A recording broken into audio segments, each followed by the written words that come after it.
კონსულტაციის მოლიგრაუნდს მართავენ საქართველოს მეხუთე პრეზიდენტთან ოპოზიციური პარტიების წარმომადგენლები სალომე ზურაბიშვილთან შეხვედრაზე განხილვის მთავარი საკითხი ქვეყანაში ახალი არჩევნების ჩატარება შეეხება. თამარ ციკლაური გვერდება თემის დეტალებით პირდაპირ ეთერში. თამარ გისმენთ. დიახ, ვასილ, პირველ რიგში დავიწყებ იმით, რომ ზუსტად არ არის ცნობილი ოპოზიციური პოლიტიკური პარტიების ლიდერები ხვდებიან ამ წუთებში სალომე ზურაბიშვილს, თუ ხვდებიან სალომე ზურაბიშვილის წარმომადგენლებს მის შესახებ უშუალოდ ვისთან შედგა შეხვედრა ოპოზიციური პარტიებისა, გვეცოდინება მას შემდეგ, რაც ეს შეხვედრა დასრულდება. ამ თემასთან ამ მიმართულებითაც ვკითხეთ ჩვენ ბუნებრივია ოპოზიციის ლიდერებს, მაგალითად ელენე ხოშტარიამ შესვლამდე გითხრა, რომ ეს შეხვედრა გაიმართება ადმინისტრაციის წარმომადგენლებთან. შესაბამისად არ ვიცით, არ არის დაზუსტებული სალომე ზურაბიშვილი ხვდება უშუალოდ ოპოზიციონერ ლიდერებს თუ ხვდებიან წარმომადგენლებს. მკითხვას აჩენს მათ შორის ისიც, რომ შესაძლოა სალომე ზურაბიშვილი არ იმყოფებოდეს ქვეყანაში.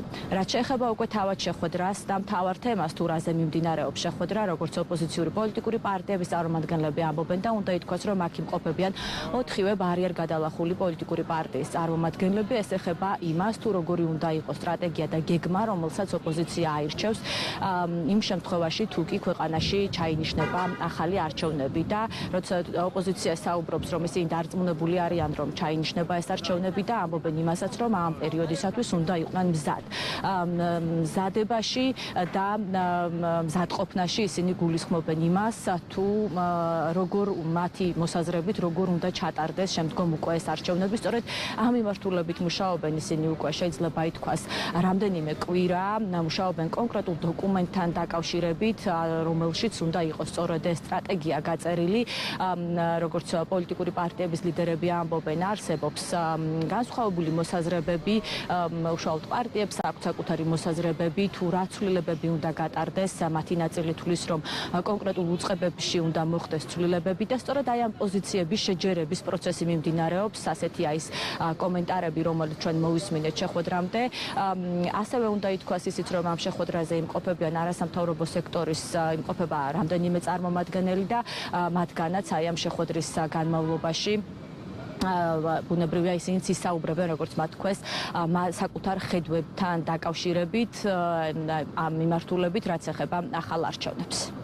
ვაგრძელებთ პრეზიდენტ სალომე ზურაბიშვილთან კომუნიკაციას, koordinაციას, შეთანხმებულად პროდასალური ოპოზიცია, 4-ვე კოალიცია ვიქნებით ერთიან ხაზზე მათ შორის არჩევნების მოთხოვნის ნაწილში, მათ შორის პოლიტპატიმრების გათავისუფლების ნაწილში და საქმე საუბარი დისკუსია შეეხება სწორედ იმ მეთოდებს, როგორ უნდა გავაგრძელოთ ამ მიმართულებით მუშაობა. უშინელი შეხვედრა, დღევანდელი შეხვედრა და ხვალაც რომელიც გაიმართება, მიეძღვნება მხოლოდ ერთებას ახალ არჩევნებს. ჩვენი ამოცანა არის ის, რომ ცენტრალური საარჩევნო კომისიის ადმინისტრაცია მთლიანად უნდა შეიცვალოს. მეორე საკითხი დგას, ცხადია, ელექტრონული არჩევნები იქნება ეს თუ იქნება ძველი სტილით, თუმცა აქაც კითხვები შესაძლებელი არის. ჩვენი პოზიცია არის, რომ ელექტრონულ არჩევნებს აქვს თავისი მინუსები იმ ნაწილში, რომ რუსული ჩარევები როგორი იქნება არ ვიცით. ჩვენი პოლიტიკური ძალის ინიციატივა გარდა იმ საარჩევნო ცვლილებებისა არის ის, რომ ქვეყანაში არსებული 6 უწყების ხელმძღვანელობა შეიცვალოს, პოლიტიკური კონსენსუსის გზით იქნას არჩეული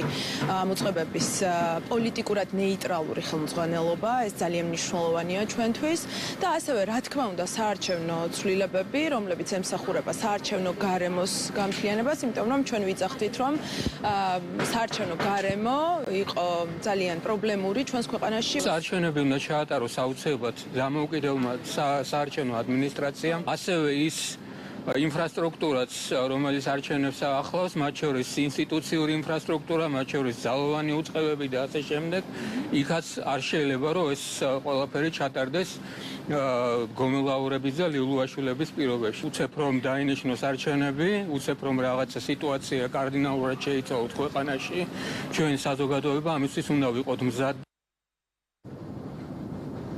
სალომე ზურაბიშვილის ახალ ოფისში შეხვედრა ოპოზიციური პოლიტიკური პარტიებისა და ასევე მესამე სექტორის ნაწილისა მიმდინარეობს უკვე 1 საათია, როგორც უკვე გითხარით, სწორედ ამ შეხვედრის დასრულების შემდეგ გვეცოდინება თავად სალომე ზურაბიშვილთან ჰქონდათ შეხვედრა პოლიტიკური პარტიების წარმომადგენლებს, თუ ჰქონდათ სალომე ზურაბიშვილის წარმომადგენლებთან შეხვედრა და გვეცოდინება ისიც, თუ რა ინფორმაცია, რა მიმართულებით ინფორმაცია გაიცვალა ამ კონსულტაციების განხილვის პროცესში. ასევე უნდა ითქვას ისიც, რომ ოპოზიციური პოლიტიკური პარტიები ამბობენ, რომ ეს კონსულტაციები ფაქტობრივად ყოველდღიურ რეჟიმში გაიმართება, იმისათვის, რომ მოხდეს საბოლოოდ რამდენიმე მიმართულებით შეჯერება. მთავარი თემა კი მსჯელობისა ეხება ახალ არჩევნებს და იმას, თუ როგორ უნდა ჩატარდეს, როგორც ოპოზიცია ამბობს, ახალი არჩევნები. მადლობა, ეს თამარ ციკლაური იყო.